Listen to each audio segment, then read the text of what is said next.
I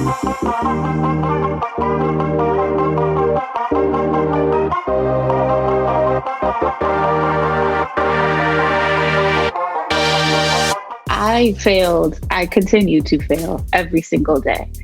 What I tell young entrepreneurs, what I tell mentees, what I tell women of color, Black women, is that failing is not bad. Failing is a good thing. You have to fail so that you can continue moving forward, so you know how to pick yourself up. What's most important is that you fail fast and that you fail forward.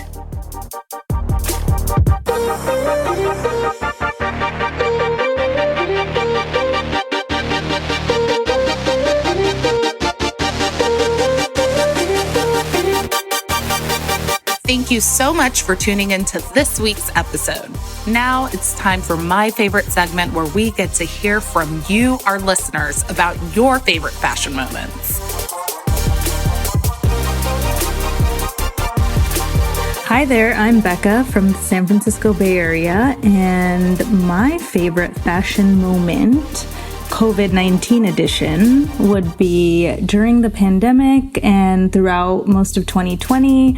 I've always been a huge fashion lover, but I like to find ways to kind of re-accessorize old outfits or bring old looks back to life instead of always, consuming new things.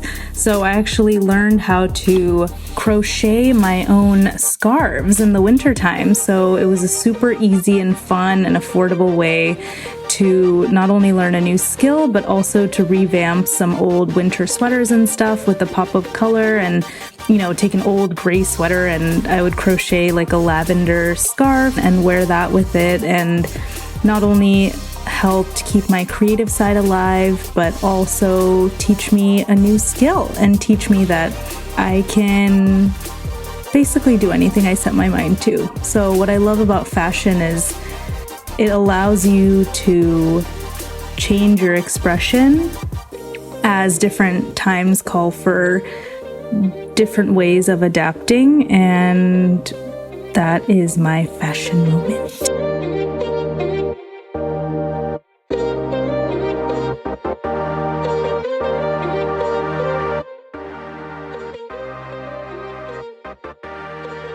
Dionna Dorsey is a creative director, owner, and designer of District of Clothing based in Washington, D.C.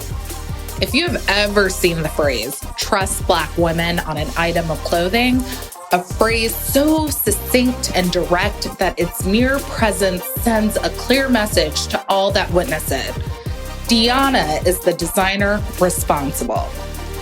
Dionna, a talented and classically trained fashion designer, took the skills that she learned in Italy and New York City to build an unexpected clothing empire in the nation's capital. To create clothing that would not only transform the residents of the DMV, but the world. Her designs can be seen on a multitude of celebrities, on the street, on the front lines of a Black Lives Matter protest, or a cry for DC statehood. District of Clothing echoes the change that so many of us hope to see in this country. I hope that you enjoy my conversation with the dynamic Dionna Dorsey.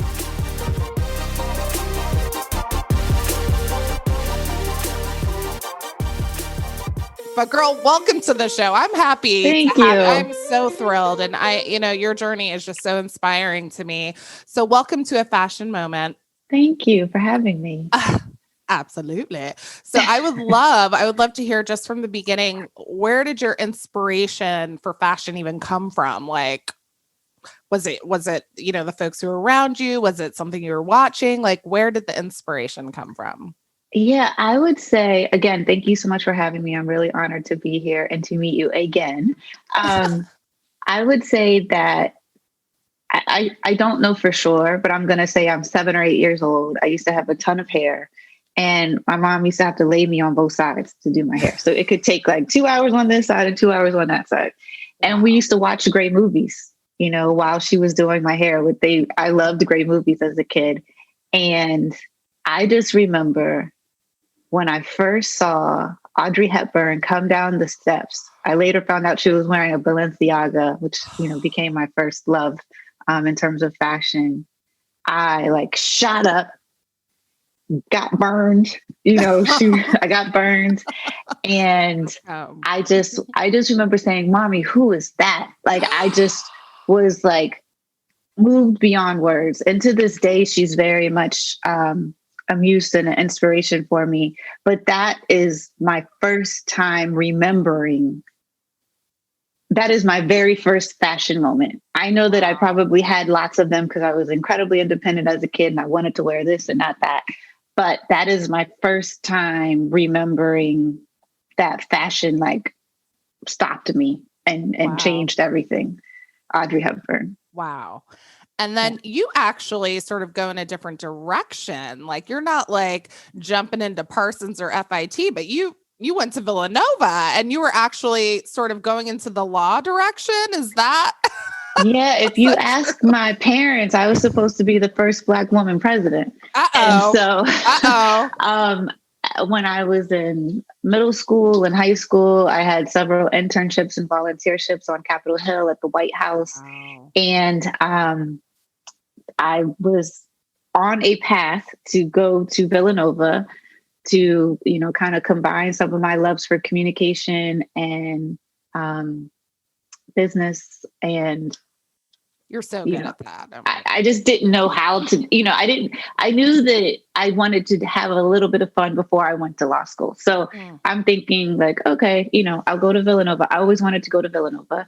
I will go to Villanova and I'm going to eventually go to law school. I didn't know where I would go to law school, but, I'm going to go to Villanova. I'm going to go to law school. And I was thinking I'll take over my dad's law firm and sell it so that I can do my clothing. And and once I told him that, he was like, "Oh, you had a grand plan." So, Genius. That was my plan. Yeah, that was my plan. And wow. Again, he's totally fine now, but shortly after graduating, my dad had a massive heart attack, several heart attacks. And again, he's okay. But I just remember being 22 in the waiting room at the hospital and thinking, I don't know what's going to happen to my dad. I don't know what's going to happen to me. I don't have 70, 80 years ahead of me. I only have 30, maybe. I have to do what I want to do now. I can't be one of those 50-year-old women on Oprah, because the Oprah show was still on at this time, saying, I wish I would have when I could have. Wow. And that night I came home once all my aunties came and, was told me to go back home and just breathe. I went home and wrote my very first business plan. And that was for Dionna Marie, my first clothing line. And while taking care of and helping my dad through his recovery after the heart attacks, I started Dionna Marie, my very first business and clothing line. Like, how did you end up or even decide on Italy? Like, were you just like, all right, got my line, I'm going abroad. Bye, y'all. Dad, you okay? Cool. Like, how did it work? So again, let me tell you about my God, and let me tell you about, things that happen for a reason. Because I was dating someone that I never should have been dating. And we all for too long also. And we attended Villanova University together. He played basketball. He didn't go to the NBA, but he did go play overseas.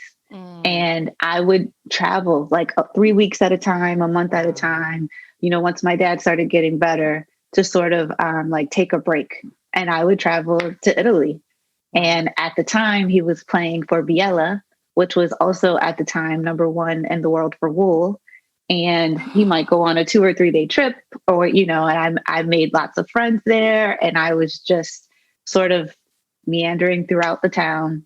And in my very, very, very broken Italian, asking questions, learning things. I started getting remnants. I was getting remnants from Bruno Magli, from Fendi, you name it. I was getting like beautiful, and they just loved the idea of this young girl coming in. They would give it to me.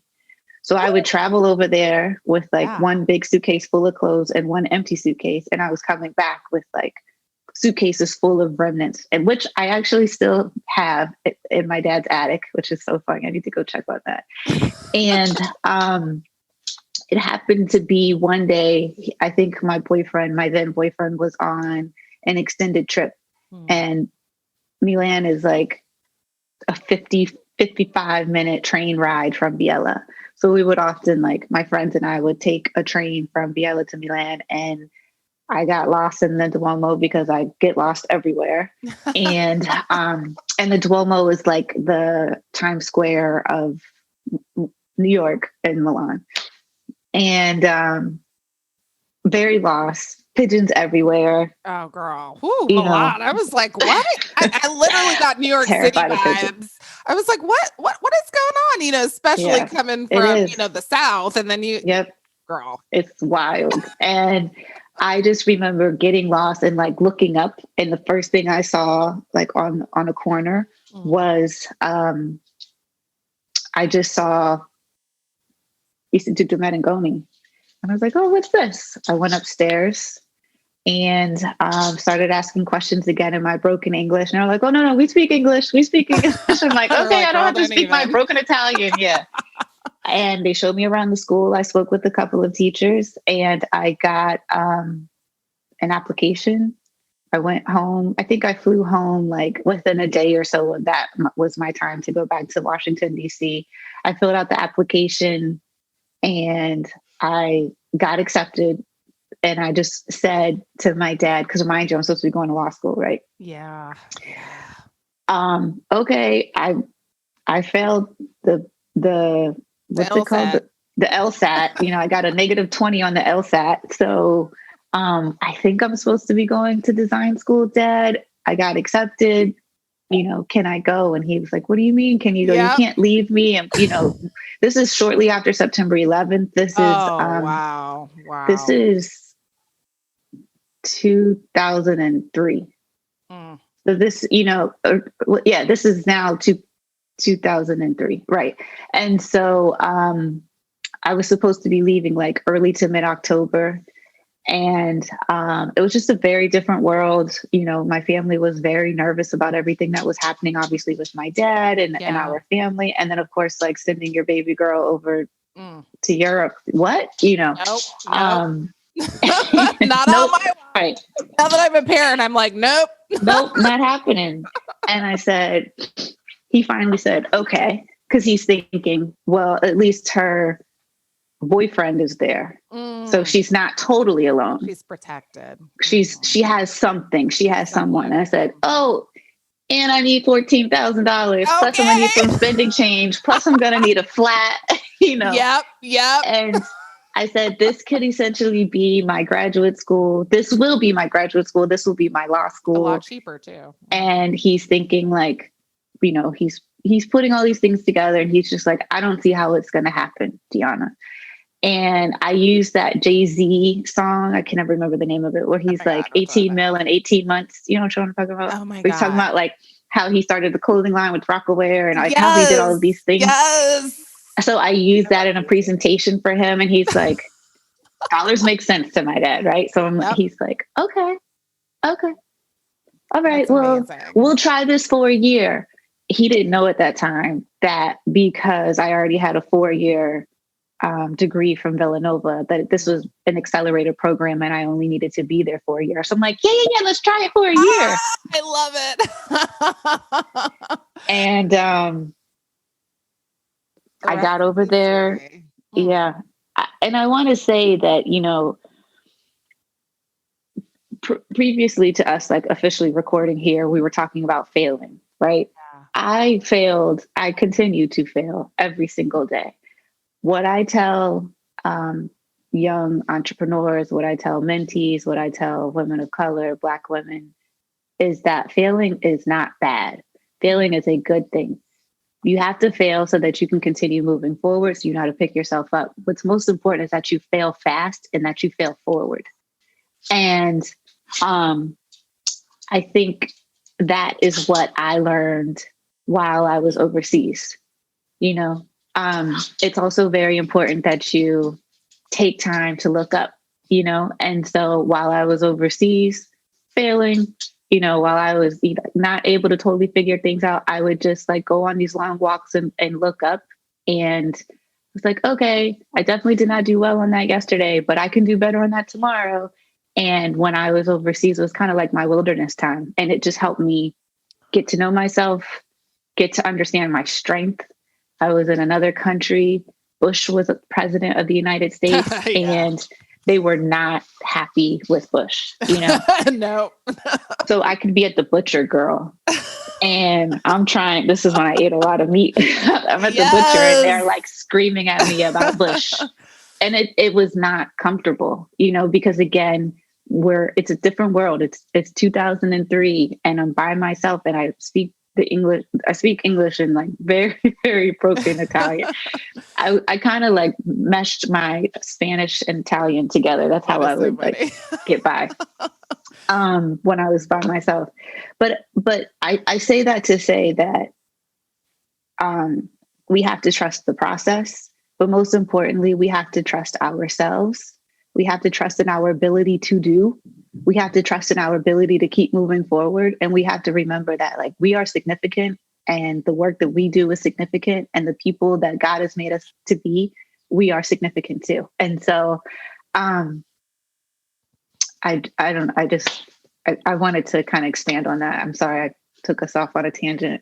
No, I appreciate that feedback. That was phenomenal. Well, I got to ask you. So you move to DC. Mm-hmm. It seems like you were just. I didn't. Let's be clear here. I didn't just move to DC. I got laid off. Wait, we missed the whole part. You go to New York, or wait, yes. you leave Italy. You go to New York. First of all, you're working at Oscar de la Renta. Like, did you meet Oscar?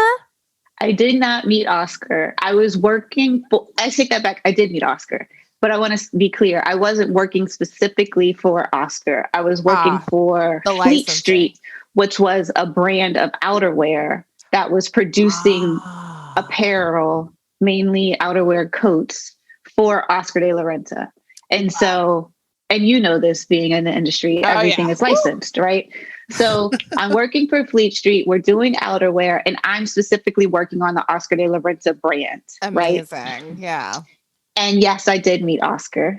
I met him, just like a beautiful man, like a fine girl, like in every way, right? I was I remember I was on the elevator, and he had that like got a swag.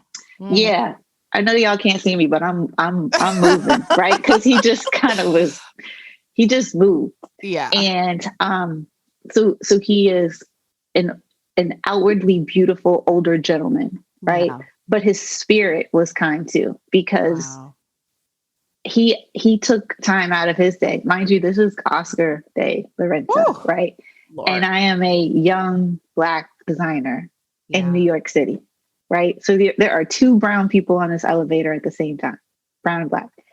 And he asked me my name, where I worked, and how I was enjoying it. And I was so flabbergasted, that it you just didn't, and I know that you know this, and I'm sure that people know this in other industries too. The majority of the people that you would come face to face with at this particular time in fashion were not always kind to younger people, to designers, to women of color, to people of color.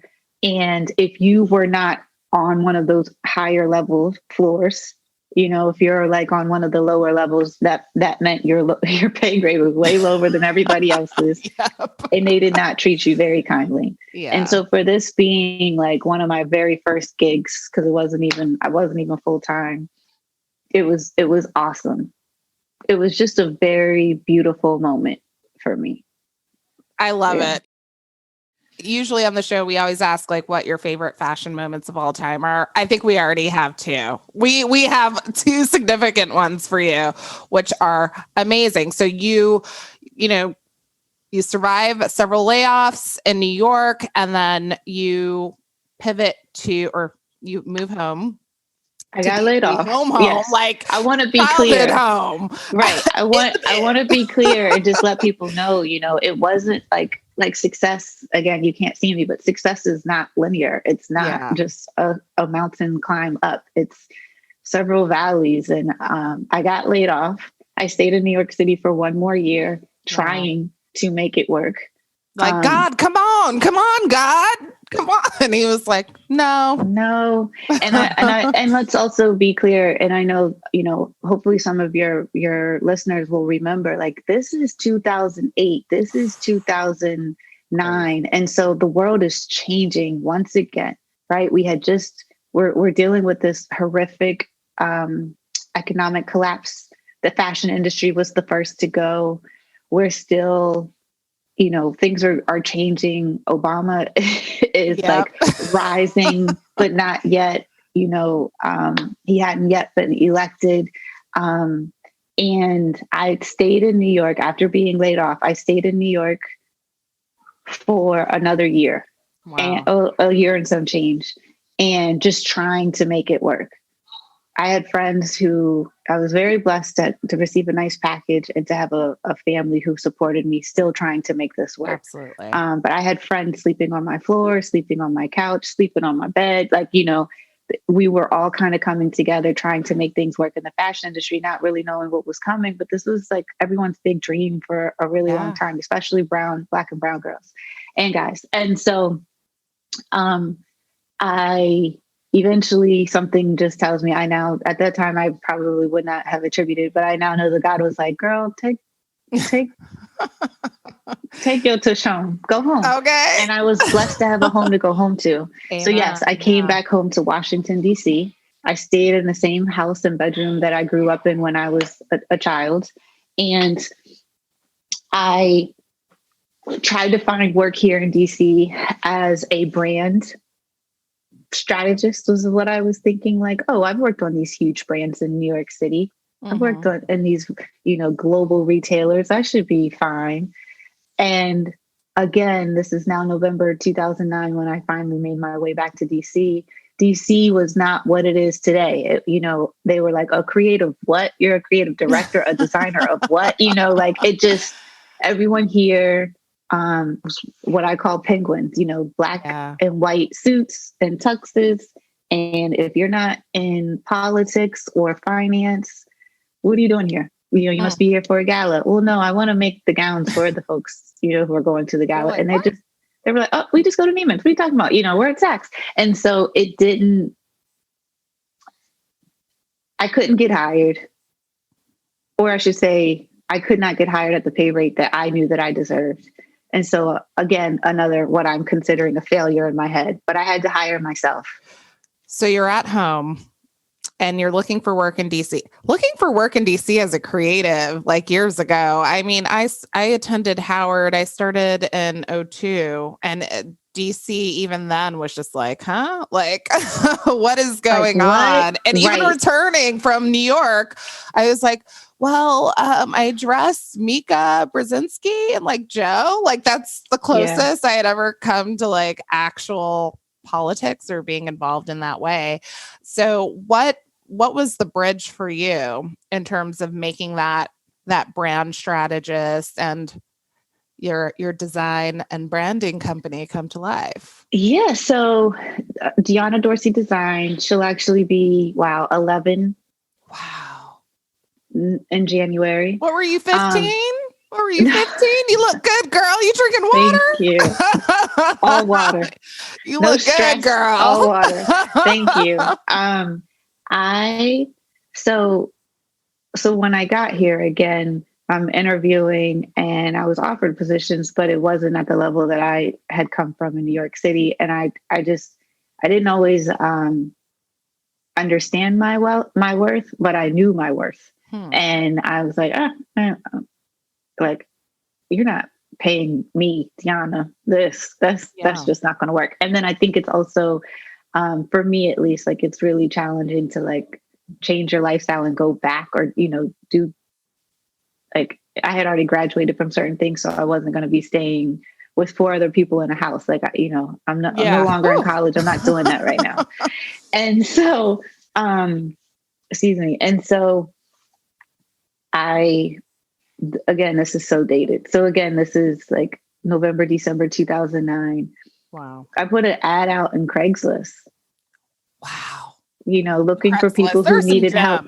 There are gems on Craigslist, y'all. Do not give up on Craigslist. You might find. Yeah. I just said, I put out an ad saying that I was a designer and brand strategist.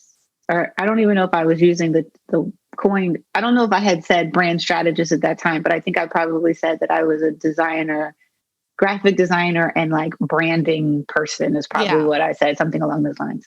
And didn't really get any feedback, but I happened to see someone that was looking for a graphic designer. I reached out to him, and we were just talking just a couple of days ago, Christopher Bradshaw, we're still very close. He has this amazing organization called Dreaming Out Loud. And I just started working every day with him. So he really couldn't afford to pay me. And that was fine. He was just helping me expand and grow my portfolio so that I could get a job in Washington, D.C. And working with him, we were raising lots of money. We were making some great programming for kids in Ward 7 and 8 here in DC. And we were in what was Washington, D.C.'s like very first co-working, co-sharing space and the Affinity Lab. And so there were tons of other entrepreneurs out there, in there, and they needed help too. And next thing you know, I started getting clients. They saw the work that I was doing for Christopher. And I was like, oh, well, I'm just going to hire myself. No one else will hire me. I come from a family of entrepreneurs. I got some great advice from my dad. And here we are 11 years later. I gotta ask, from a spiritual standpoint, making this transition to DC, what were sort of the overarching conversations, or what was your relationship like with God at that point? Like, what was your view of this particular part of the process for you? And for people who are going through a transition where they may not see the end, sort of how did you get spiritually stronger in that space? That was a great question.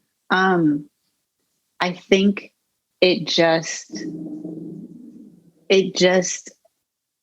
was, I've always kind of connected to walk by faith, not by sight. And I think it just was a matter of me taking steps every single day and remembering and having, a community of people around me who are constantly lifting me up, absolutely praying for me too.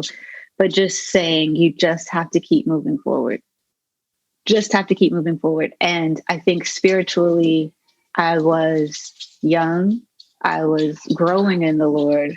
But I wasn't yet nearly who I am today, or who I, pray and hope and aspire to be in years to come. But I believe that I always believed from a very early age that I've been called to this. And I also believed in taking very big risks. And that is Dionna. Woo! Yeah. Your trust muscles are strong, girl. And you do devotional every day. Like, have you always been doing that throughout your career? Or is that something like recently that has sort of grounded you more over time? Yeah, I would say, I'm human, so it's not every single day. There's days when for 6 months, I don't miss a day. And then there might be 6 weeks where I don't pick it up, I'm human. But it is, I pray every day. I may not be on my knees, but every day I'm praying, because I can't make it throughout this world without my God. And I just believe that I have been called to this, that, my passion and my purpose met. And this is where I am right now. And I have to operate in this space in a way that is holy and pleasing to God, and hopefully helping to others. and one that's also very giving of myself into this world. So that, I love that response. And then you actually start District of Clothing. Like, we got to talk about District of Clothing. And I know you were feeling weird about the name. I like it. I still am kind of going back and forth on that. But, so again, another failure, right? I had a prime client after the first 5 years of Dionna Dorsey design, and my prime client went on a spending freeze. Wow. And so I was just kind of like, oh, wow, now what do I do? I never had to worry about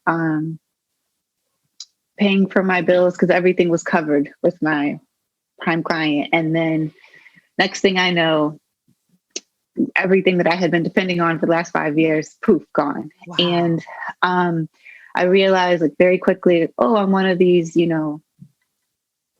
folks that I'm seeing on CNN Business or reading about an entrepreneur magazine, here I am, another statistic. What do I do? And at this time, podcasts had become the craze. And the main thing, this is so this is June, July 2014.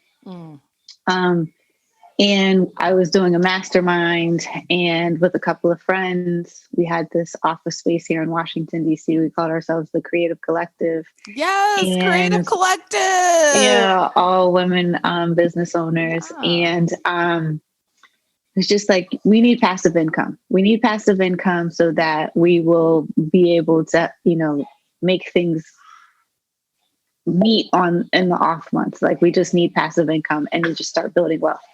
And next thing I knew, I started District of Clothing. I had this idea in my head from January. It actually came to me in a dream, for what you now know as the dreamer doer, and an earlier version of that, of course. But I kept seeing it, kept tabling it because of life, kept tabling it because of life. And then by November, I couldn't escape it anymore. Wow. And I was actually in Michigan. I was at my sister's, and it was Thanksgiving Eve, and I stayed up all night, made the website, and started moving on selling the Dreamer Doer shirts. And there were several versions of the Dreamer Doer shirts that I was selling, a men's, a women's, and different fabrications and so forth. And I launched Thanksgiving morning. I was using, I had these amazing friends who were very early adopters of Instagram. Who, early on had 4,000 and 5,000 followers, or wow. 13,000 followers very early on. Right. And I would give them pieces and be like, hey, just wear this sweatshirt, wear this t-shirt, can you post this for me? And here we are. I officially launched. So that was Thanksgiving Day. I officially launched that first week. Wow. The following month in December at the Google Political Women Rule event, and the Tory Burch marketplace, women's marketplace, is where I sort of officially launched District of Clothing. That's we practically sold out. I was like, oh, this is okay, we'll keep going. Okay. And then 5 years later, I run into you there. That is so wild. And I mean, just the messaging through your clothing is so powerful. Your collaboration with Planned Parenthood and, Trust Black Women, and just how powerful that became. And then even Victorious, I need to get my Victorious outfit. I was like, oh, this is what I'm going to be wearing all quarantine, Yes. Just these empowering messages. Where do these messages come from for you? Where do you get the inspiration? This is the message that, we should focus on for this collection. Also, you were very involved with, I saw a few photos of you at some of the protests. I was like, yes, there's so much happening in the world, in the community, and on the streets, and these messages are so powerful. Where do they come from? Where does that inspiration come from for you? Yeah. I mean, I am very grateful for the success of District of Clothing in this last year. This last year has definitely been our most successful year, but I think people are connecting to it because it's a very authentic message, and we've been doing it since day one. Yeah. You know, we want to encourage people to be dreamers and doers. We want to encourage progression. We want to encourage self-love. We want to encourage statehood for Washington, D.C. We believe that to trust Black women is to say that Black lives matter. We declare that, and we, Victorious has been a collection for 2 years now. It's not, it wasn't just like, oh, we got Kamala and we got Joe Biden and now we're Victorious. Right? No, we have new items that are coming, but Victorious has been a t-shirt, a sweatshirt, and a hat for over 2 years now. The print, like the multiple logos everywhere. The logo mania. I like the logo mania prints that y'all have been putting out. I'm like, yes, I'm just a little extra. I want it everywhere. Me too. I like it everywhere too. I think that, it comes from the heart. It comes from how I've lived my life, how I've been raised. District of Clothing is a clothing line, and definitely like my side hustle that's never been a side hustle because she's just like, no, I'm too much to be a side hustle. But it's also my ministry, and so I pray over everything that I work with. I pray that like I'm constantly putting out good work into this world. It's very important to me that I can show my niece and my nephews and now my bonus boys that you can like present all of you in this world, and you are good, and you want to present good and help other people to be the next version of themselves, and to continue to grow and to progress. And that's just it's home. It's home. Thank you so much. We're going to end on that note because it was just perfect. Thank you. Where can our listeners find you? Where can they learn more about District of Clothing and also your services? Yeah, so I am. Let's blow you up, girl. We're going to blow you up. Blow up your phone. I'm at Dionna Dorsey on all socials. So at DIONNA DORSEY. And then on Instagram, it's at District of Clothing. Again, another failure. For Twitter, we weren't able to get that. So Twitter is like style_district. Yeah, I had to do the same thing.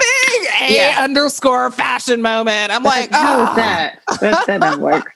And then you can purchase everything online at districtofclothing.com. Thank you so much for being you. You truly ministered to my soul today. My eyeliner is just, cocked to the side. My lace front is barely holding on. So I just want to thank you. Thank you for being you and being so inspirational. Thank you. And we'll talk to you soon. And good luck to you in this next part of your journey. Thank you. Yeah. Have a great day. You're the best. You too. Okay. Bye-bye. Thanks for having me. Bye.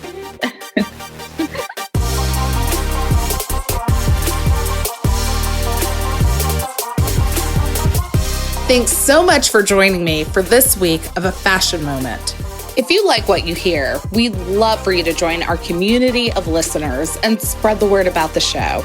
We also want to hear from you. Share your favorite fashion moments and dream guests with us by sending an audio clip or email to afashionmomentpodcast@gmail.com. Or you can tag us on Instagram at A Fashion Moment, and you could be featured on next week's episode. And don't forget to subscribe and leave us a review and let us know what you think. Until then, see you next time for another fashion moment. Podcast production by Rebecca Rashid and John Taylor Williams. Digital media production by Megan Porras. This recording carries a Creative Commons 4.0 international license. Thanks to Patrick Patricios for their song, Hot Coffee.